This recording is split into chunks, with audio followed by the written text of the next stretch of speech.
ഇന്ത്യയുമായുള്ള സിന്ധു നദീജല കരാർ തർക്കത്തിൽ ആണവായുധ പ്രയോഗം അടക്കമുള്ള പ്രകോപനം സൃഷ്ടിക്കുന്ന തരത്തിലുള്ള ഒരു പരാമർശവുമായി പാകിസ്ഥാൻ പീപ്പിൾസ് പാർട്ടി അധ്യക്ഷൻ ബിലാവൽ ഭൂട്ടോ രംഗത്ത് വന്നിരിക്കുകയാണ്. പാകിസ്ഥാന്റെ ജലാവകാശങ്ങൾക്ക് എതിരായ ഏത് ശ്രമവും രാജ്യത്തിന്റെ നിലനിൽപ്പിനെ ബാധിക്കുന്നതാണെന്നും ഇത് കടുത്ത പ്രത്യാഘാതങ്ങൾ ഉണ്ടാക്കുമെന്നാണ് ബിലാവൽ ഭൂട്ടോ പറയുന്നത്. ഇസ്ലാമാബാദിൽ സംഘടിപ്പിച്ച അന്താരാഷ്ട്ര സെമിനാറിലാണ് ഭൂട്ടോ കടുത്ത ഭാഷയിൽ ഒരു പ്രതികരണം നടത്തിയത്.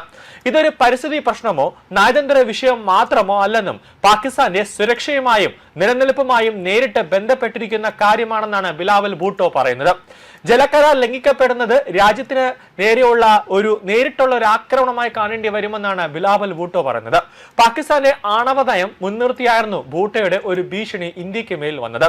രാജ്യത്തിന്റെ സമ്പദ് വ്യവസ്ഥയെ തകർക്കാനാണോ ജലപാതകൾ തടസ്സപ്പെടുത്താനാണോ ഉള്ള ശ്രമങ്ങൾ ഉണ്ടായാൽ ആണവായുധം ആദ്യം പ്രയോഗിക്കാൻ പോലും പാകിസ്ഥാന്റെ പ്രതിരോധ നയം അനുവാദം നൽകുന്നുണ്ടെന്നാണ് അദ്ദേഹം പറയുന്നത്.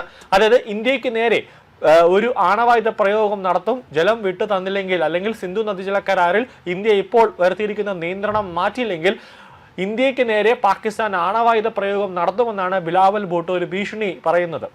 നിലനിൽപ്പിന് ഭീഷണി ഉണ്ടായാൽ ഏത് തലത്തിലും തിരിച്ചടിക്കാൻ രാജ്യം സന്നദ്ധമാണെന്നും ബിലാവൽ ഭൂട്ടോ വ്യക്തമാക്കുന്നുണ്ട്. ആദ്യം ആണവായുധം പ്രയോഗിക്കില്ല എന്ന ഇന്ത്യയുടെ നയം പാകിസ്ഥാനില്ല. വെള്ളത്തെ ഇന്ത്യ ഒരു സമ്മർദ്ദ തന്ത്രമായി ഉപയോഗിക്കുകയാണെന്ന് ബിലാവൽ ഭൂട്ടോ ആരോപിക്കുകയാണ്.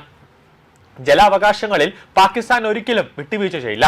സിന്ധു നദി പാകിസ്ഥാന്റെ ജീവനാഡിയാണെന്നും അതിനെ ആരുടെയും കയ്യിലെ ആയുധമാക്കാൻ അനുവദിക്കില്ല എന്നാണ് അദ്ദേഹം പറയുന്നത്.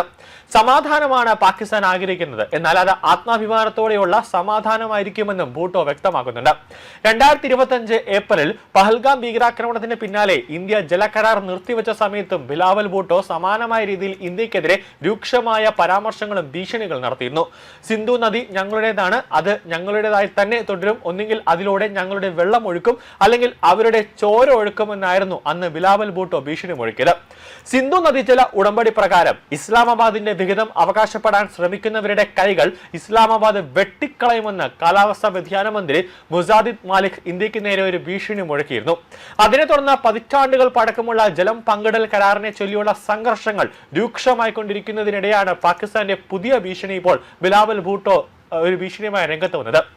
ഇന്ത്യ തങ്ങളുടെ ജലവിതരണം നിയന്ത്രിക്കാൻ ശ്രമിക്കുകയാണെന്ന കാലാവസ്ഥാ വ്യതിയാന മന്ത്രി മുസാദിഖ് മാലിക് ഇൻഫർമേഷൻ മന്ത്രി അത്തൗല തരാറുമായി സംയുക്ത ഒരു വാർത്താ സമ്മേളനത്തിൽ ആരോപിച്ചിരുന്നു. ഇസ്ലാമാബാദിന്റെ ജലാവകാശങ്ങൾക്ക് ഭീഷണി ഉണ്ടായാൽ അതിന്റെ അനന്തരഫലങ്ങൾ ഉണ്ടാകുമെന്ന് അദ്ദേഹം മുന്നറിയിപ്പ് നൽകിയിരുന്നു. ഒരു അയൽരാജ്യത്തിന്റെ പ്രധാനമന്ത്രി ഒരു ടാപ്പ് നിയന്ത്രിക്കുന്നുണ്ട്, ഒരു തുള്ളി വെള്ളം പോലും പാകിസ്ഥാനിലേക്ക് ഒഴുകാൻ അനുവദിക്കില്ല എന്ന് അദ്ദേഹം പറയുന്നുണ്ട്. മാലിക് പറഞ്ഞതായി ഡോൺ പത്രം റിപ്പോർട്ട് ചെയ്യുന്നുണ്ട്. തുടർന്ന് അദ്ദേഹം പത്രസമ്മേളനത്തിന്റെ ഏറ്റവും ശക്തമായ ഒരു മുന്നറിയിപ്പ് നൽകിയത് കരാറിലെ ജലത്തിന്റെ വിഹിതം സംരക്ഷിക്കുന്നതിനുള്ള പാകിസ്ഥാന്റെ പ്രതിബദ്ധത മാലിക് ആവർത്തിച്ച് പറയുകയാണ്. പാകിസ്ഥാൻ അനുവദിച്ച ജലപ്രവാഹം തടസ്സപ്പെടുത്താൻ ഇന്ത്യയെ അനുവദിക്കില്ല എന്ന് പറഞ്ഞ മാലിക് സിന്ധു നദീജല ഉടമ്പടി നിയമപരമായി ബാധകമാണെന്നും അത് താത്കാലികമായി നിർത്തിവെക്കാനോ റദ്ദാക്കാനോ ഏകപക്ഷീയമായി ഭേദഗതി ചെയ്യാനോ കഴിയില്ല എന്നാണ് പാക് വാർത്താവിനിമയ മന്ത്രി വാർത്താ സമ്മേളനത്തിൽ പറഞ്ഞത്. അതിൽ ഇന്ത്യ പറഞ്ഞൊരു പ്രധാനപ്പെട്ട കാര്യമുണ്ട്. നിങ്ങൾ തീവ്രവാദത്തെ തള്ളി പറഞ്ഞുകൊണ്ട് ലോകരാജ്യം കേൾക്കെ ഉറക്കെ നിങ്ങൾ തീവ്രവാദത്തെ തള്ളി പറയുകയാണെന്ന് നിങ്ങൾ ഔദ്യോഗികമായി ഒരു പ്രസ്താവന നടത്തുകയും കൂടാതെ നിങ്ങൾ ഔദ്യോഗികമായി തന്നെ ഒരു രേഖ ഇറക്കുകയും ചെയ്തു കഴിഞ്ഞാൽ പാകിസ്ഥാൻ ഇന്നു മുതൽ തീവ്രവാദത്തെ സഹായിക്കില്ല എന്ന് അല്ലെങ്കിൽ പിന്തുണയ്ക്കില്ല എന്ന് നിങ്ങൾ ഔദ്യോഗികമായി തന്നെ ഒരു ഡീറ്റെയിൽ ആയിട്ട് ഒരു പത്രസമ്മേളനം നടത്തുകയോ അല്ലെങ്കിൽ ഒരു പാകിസ്ഥാന്റെ തന്നെയായിട്ട് ഒരു രേഖ തന്നെ നിങ്ങൾ ഇറക്കുകയോ ചെയ്തു കഴിഞ്ഞാൽ ആ സിന്ധു നദീജല കരാറിലുള്ള ഇന്ത്യ ഇപ്പോൾ വെച്ചിരിക്കുന്ന നിയന്ത്രണങ്ങൾ പൂർണ്ണമായി എടുത്തു മാറ്റി നിങ്ങൾക്ക് വെള്ളം വിട്ടുതരാമെന്ന് ഇന്ത്യ പറയുകയാണ്. പക്ഷേ തീവ്രവാദത്തെ തള്ളി പറയാൻ പാകിസ്ഥാൻ ഒരിക്കലും തയ്യാറല്ല എന്നാണ് ഷഹബാസ് ഷരീഫും അസീം മുനീറും പാകിസ്ഥാനിലെ ഓരോ മന്ത്രിമാരും അടക്കം പറയുന്നത്.